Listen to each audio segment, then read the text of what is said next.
Hello friends, welcome to learn services. This is Ram Soni. 2024 के लिए दुनिया के सबसे पावरफुल पासपोर्ट की लिस्ट जारी हो गई है और इस पावरफुल पासपोर्ट की लिस्ट में आप देखेंगे कि भारत को जो रैंक है वो 82वां स्थान मिला है। नाउ पावरफुल पासपोर्ट क्या होता है, इससे क्या फायदे होते हैं, इसके बारे में डिस्कस करेंगे। इसको कौन जारी करता है डिस्कस करेंगे, लेकिन इससे पहले पावरफुल पासपोर्ट का एक सिंपल लैंग्वेज समझते हैं कि यदि किसी ऑफिस में आप जाना चाहते हैं, किसी ऑफिस के बड़े अधिकारी से मिलना चाहते हैं, तो आपको एडवांस में परमिशन लेनी पड़ती है। ठीक है, वैसे ही किसी भी देश आप जाना चाहते हैं तो आपको एडवांस में वीजा के लिए अप्लाई करना पड़ता है। एक सिंपल सी बात है। यदि आपका लेवल पावरफुल है, अब पावरफुल का भी यहां पे अलग मायने हैं कि आप अपने आप को पावरफुल मानते हो लेकिन सामने वाला नहीं मानता, तो ये भी एक बड़ी बात है। लेकिन यदि आपको पावरफुल माना जाता है फाइनेंशियली या पॉलिटिकली, यदि आप मंत्री मिनिस्टर हैं तो आपको ऑफिस में जाओगे अधिकारी से मिलने के लिए, तो बिना परमिशन के लिए भी आपको मुलाकात मिल जाती है। एवं अधिकारी कई बार आपके लिए खड़ा भी होता है। लेकिन आपका यदि लेवल सामान्य है, आप एक नॉर्मल सिटीजन हैं, तो उस कंडीशन में कई बार आपको कई घंटे खड़े रहना पड़ता है और परमिशन मिलती भी नहीं है।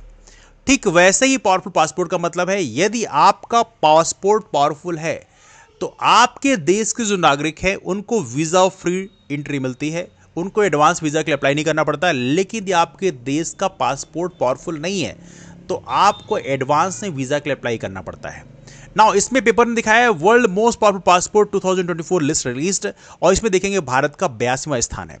नाउ इसके अंतर्गत आप दुनिया के 58 जो देश हैं वहां पर वीजा फ्री ट्रैवल कर सकते हैं। अब सोचो 82वें रैंक वाले को 58 देश में एंट्री मिलती है, तो फर्स्ट रैंक वाले क्या कंडीशन होगी, इसके बारे में डिस्कस करेंगे।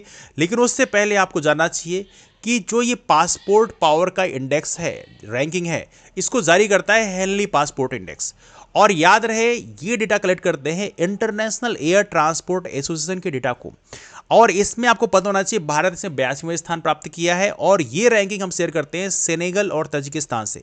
मतलब जो लेवल सेनेगल और तजिकिस्तान के पासपोर्ट का है वही लेवल हमारे पासपोर्ट का है। नाउ लुक एट हियर, ये डेटा जो है हेनली पासपोर्ट इंडेक्स पिछले 19 साल से कलेक्ट कर रहा है और दुनिया की 227 कंट्रीज और टेरिटरीज से कलेक्ट कर रहा है। देखो, कुछ कंट्री, कुछ लोकेशन ऐसे हैं, टेरिटरीज ऐसी हैं जो अपने आप को एक सेपरेट इंटाइटी ग्रुप में काउंट करते हैं, और इसलिए देखा जाए तो जो टोटल कंट्रीज आप जानते हैं उससे ज़्यादा यहाँ पे लिस्ट दिख रही है। तो इसके चलते 227 कंट्रीज और टेरिटरीज का डेटा यहाँ पे कलेक्ट किया गया है और इसमें भारत को ये रैंकिंग दी गई है। यदि आप बात करें दुनिया के सबसे पावरफुल पासपोर्ट की, तो सिंगापुर का पासपोर्ट सबसे पावरफुल है। 195 डेस्टिनेशन में आपके देश के जो सिटीजन्स हैं वो बिना वीजा के ट्रैवल कर सकते हैं। फ्रांस, जर्मनी, इटली, जापान की सेकंड रैंक लगी है स्पेन को। इनके जो लोग हैं, सिटीजन्स हैं, 192 देशों में वीजा फ्री ट्रैवल कर सकते हैं। वैसे ही बाकी कंट्रीज कहां दिखाया है, यूनाइटेड किंगडम की बात करें, यूके का जो 4th रैंक लगी है, यूके के जो सिटीजन्स हैं वो पूरी दुनिया के 190 डेस्टिनेशन में फ्री ट्रैवल कर सकते हैं, वीजा फ्री ट्रैवल कर सकते हैं। वहीं दुनिया का सबसे पावरफुल कंट्री यूएस की बात करो, अमेरिका की बात करो, तो यहाँ का जो रैंक है वो 8वीं रैंक है, और यहाँ के जो सिटीजन्स हैं वो दुनिया के 186 डेस्टिनेशन में वीजा फ्री ट्रैवल कर सकते हैं। तो ये आपके सामने लिस्टिंग दी गई है टॉप 10 की। भारत की जो रैंकिंग है वो 82वें रैंक पे है। आपकी इसमें क्या राय है, आप नीचे कमेंट करके जरूर बताएं। मुलाकात करते हैं फिर, तब तक के लिए bye bye and take care.